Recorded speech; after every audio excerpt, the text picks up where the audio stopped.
өнөөдөр бол 2017 оны 5 сарын 10-ны өдөр яг ясандаа бол манай ус маргаашийн 11-нд бэлтгэл хийгээд нэг ингэж энэ хөдөлгөөн муулаад Монгол нутаг ус газар шараа хамгаалахын нэг өдөр гаргаж утсан юм аа. Тэгсэн бол одоо өвөр Монголын бүх цагдаа цэргүүдний бүр хөдөлгчүүд байх шиг манайс эндээс гараад жоохон энэ үйл ажиллагаанаас хийдэлгүй гэдэг нь сайн мэдэхгүй. Тэгэхээр бол энэ миний нэг жоохон уран дотор энийг шингэлт хийчихээ. Хэлтэй тавьчих. Манайс эндээс гараад ямар ч юм хамаагүй мэдэхгүй байна. Миний нэг хэдэн найзууднаас ирэх гэсэн өнөөдөр бүхэл өдөр хүлээгээд одоо хайцаж дийх юм байсан.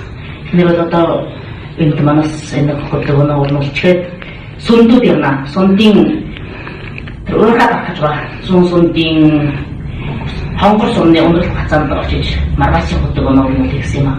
Энэ нь бид ямар үндэсний хахад гарах гэж байгаа биш. Мэргэний нас орсон 5 сарын 11-ний тохиолдолд бид энэ өдрийг бол Монгол үндэснийхэн гадар шараа хамгаалах өдрөөр дурсгалж тэмдэглэе гэж бодсон. Тэгэхээр одоо энийг дахад магадгүй үргэлжлэн явагдвал би нүд ихгүй юм байна. Манай ирсэн өмсөд чоргол тучирчлаа. Тэнд байгаа сундад байгаа манай нэг хэсэг харьцан өмсөд ичсэн тэнд сүрдүүлээд байна. Яднаас одоо эндээс гараад ямар учир тохиолдох юм мэдэхгүй болохоор тэгээд нэг хэсэг юм шингэлт хийчихье. Тэгээд энэ бэлдсэн юм явуулъя.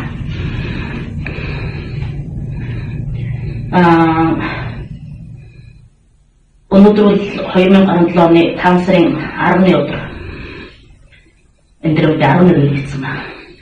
Мэргэний нас орсон 6 жилийн мэргэн халуун ам бүлээн тусаараа Монгол нутаг хамгаалсан учраас энэ өдрийг хамаг монголчуудын гадаа шараа хамгаалах өдөр болгохоор бурхан тэмдэглэхээр бид чармацгаая. Бүх монголчуудаа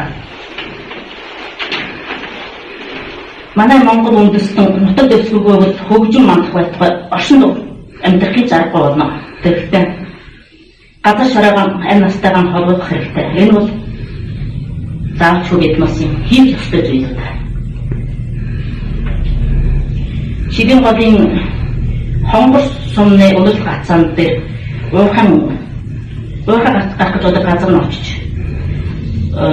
манайс үл уурхайг нээхгүй гэж эрс хэсгүүд тарна.